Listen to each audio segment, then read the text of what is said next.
This guy? You just gotta run. This little dude? One kick and done. And this clown? Well, you're already dead. Let's find out who you could actually beat. Level 1. Easy clap. Let's start with the obvious one here, guys. Chucky. The 3-foot-tall killer doll that's apparently been terrorizing grown adults for decades. Look, I get it. He's got a knife and a bad attitude, but let's be real here. He's the size of a 6-year-old. The only difference is 6-year-olds are faster. And look, I know Charles Lee Ray has decades of experience as a serial killer, but here's the thing. All that experience was in a normal-sized human body. Now he's stuck in a good guy's toy. The combat strategy against Chucky is literally grab him by the arms and hold him away from your body. It's like dealing with an angry cat, except cats are more dangerous because they have claws on all 4 paws. And even if he does manage to cut you, what kind of damage can he really do? A Chucky stab has the penetration power of a toddler trying to open a ketchup packet. Verdict: Chucky is basically a Roomba with anger management issues. You can literally beat him by putting him on a high shelf and waiting for him to cool down. Ghostface, the Scream icon, the guy who made "What's your favorite scary movie?" the most terrifying question in cinema history. What's your favorite scary movie? But here's the reality. Ghostface isn't a supernatural villain. He's not a demon, not a ghost, not a serial killer with superpowers. He's literally just a regular guy wearing a Halloween costume that costs $15 at Spirit Halloween. And dude, the guys wearing the mask, they're always the most unprepared possible. Stu Macher? This dude could barely function as a normal human being, let alone as an efficient killer. My mom and dad are gonna be so mad. Billy Loomis? Dude, he had a plan with more holes than Swiss cheese. Roman Bridger? This guy couldn't even kill Sydney after having her tied to a chair for 10 minutes. The only reason Ghostface works in the movies is because he always catches people off guard or cornered. But in a fair fight, dude has no training, no supernatural strength, and the mask completely limits his peripheral vision. Plus, his main weapon is a knife. A knife! Dude, this is the 21st century. Taser, pepper spray, or literally any blunt object, and you've already won. Verdict: Ghostface is the movie equivalent of an internet troll who decided to leave his house. Scary over the phone, pathetic in person.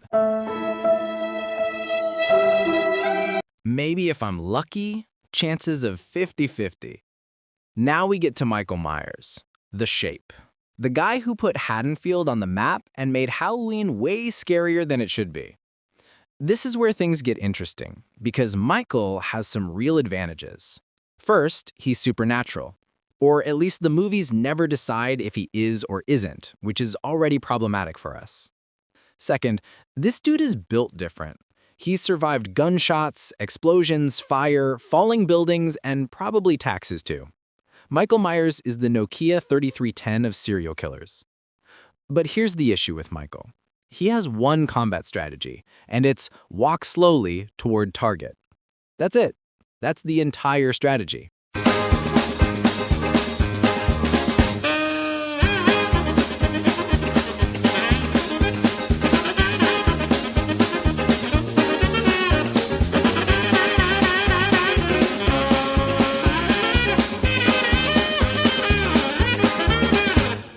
And look, I get that this works in movies because people make questionable choices, like running upstairs instead of out the front door. But in a real situation, dude, you just need to maintain distance. Michael Myers is basically a video game boss that only has one attack and you already know the pattern. Problem is, his attack is devastating if it connects. The question is, can you stay calm long enough not to do something stupid? Because Michael banks on the hope that you'll panic and make a dumb decision. If you can keep a cool head, find an exit, and not try to be a hero, your chances are good. But if you go into horror movie protagonist mode, well, nice knowing you. Verdict: Michael Myers is like that boss that seems impossible until you realize you can just run circles around him infinitely. Problem is, one mistake and it's game over. Jason Voorhees.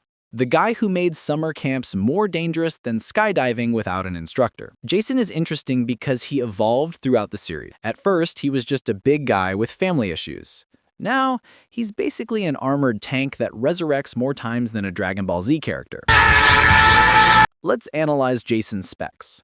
Supernatural strength, absurd damage resistance, diversified weapon arsenal, and complete knowledge of Crystal Lake terrain. It's like fighting an NPC that has admin hacks turned on. But here's the thing with Jason. He has a pretty limited combat intelligence. Dude operates on see person, kill person mode. There's no complex strategy, no psychology, no mind game. Plus, Jason is psychologically tied to Crystal Lake. Take him away from there, and he gets confused like a lost tourist. Dude probably wouldn't know how to use GPS. Your best strategy against Jason is not being at Crystal Lake. Simple as that. It's like avoiding sharks. Don't go in the water. But if you are at Crystal Lake, then things get complicated. Your options are 1. Run and hope he gets distracted by someone else.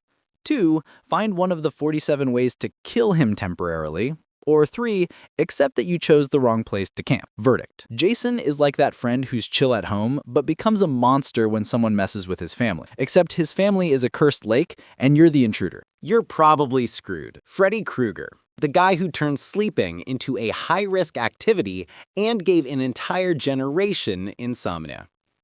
Here's the problem with Freddy. He doesn't play by normal rules. While other slashers come after you in the real world, Freddy gets you where you're most vulnerable. In your dreams. In the dream world, Freddy is basically a god. He can alter reality, turn anything into a weapon, and make bad jokes while killing you. It's like if Deadpool had reality warping powers and zero sense of reality. The only defense against Freddy is not sleeping, and there's the problem. Not sleeping isn't sustainable. Eventually, you're gonna pass out, and when that happens, you're in his territory. It's like playing a game where the boss can only be fought in a specific stage, but you can't avoid entering that stage forever. Sooner or later, you're gonna have to face him. Now, there is a loophole. If you can maintain lucidity in the dream, you can turn the tables. Lucid dreaming is basically activating cheat codes against Freddy. But how many people actually master that? And even if you manage it, Freddy has decades of experience manipulating dreams. You just learned he has a PhD in it. It's like trying to play chess against Deep Blue. Verdict. Freddy is the equivalent of a hacker who has root access to your operating system. Theoretically, you can defend yourself, but he controls the server. Pennywise, the clown that gave an entire generation coulrophobia and turned red balloons into cursed objects. Let's be clear here, Pennywise isn't just a haunted clown. He's a cosmic terror entity that's existed for millennia and literally feeds on fear. It's like if Cthulhu decided to go to clown college. Pennywise's power is basically unlimited within Derry. He can transform into anything, manipulate reality, and on top of that has the support of the entire town that chooses to ignore children disappearing. The only reason the kids in It manage to win is because they have something adults lost, the ability to believe they can win. It's literally imagination power against cosmic horror. But here's the problem. You're an adult now. You pay bills, you know the world is cruel, you don't believe in happy endings anymore. Basically, you've lost the only effective weapon against It. Plus, Pennywise has extreme home field advantage. He controls Derry. It's like trying to beat Neo inside the Matrix, but if Neo was a psychopathic clown with daddy issues. Your only chance would be never setting foot in Derry, Maine, but knowing how horror stories work, you'd probably end up there because of work or a family emergency. Verdict. Pennywise is like trying to fight the admin of a server while you're just a regular player. He literally wrote the rules of the game. Just accept your fate. The Xenomorph from Alien. The creature that made outer space even scarier than it already was, which is an impressive achievement. This thing is literally the perfect predator. Acid blood, armored exoskeleton, absurd speed, intelligence, and a reproductive cycle that would give Darwin nightmares. Here's the problem. There's no human strategy that works against this thing. Firearms? The acid blood will melt you. Hand-to-hand combat? Your barbecue. Try to hide? It hunts better than you breathe. And the worst part?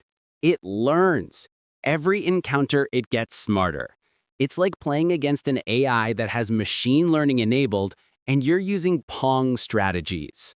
Verdict? The xenomorph is what happens when evolution decides to create the final boss and forgets to add weaknesses. Your only chance is not being in the same galaxy. So there you have it, guys, the harsh reality of facing horror icons in real life. Most of us can barely handle a cockroach in the kitchen, let alone these abominations. But seriously, which of these do you think you could actually beat? Be honest, don't pretend you're the John Wick of horror movies in the comments.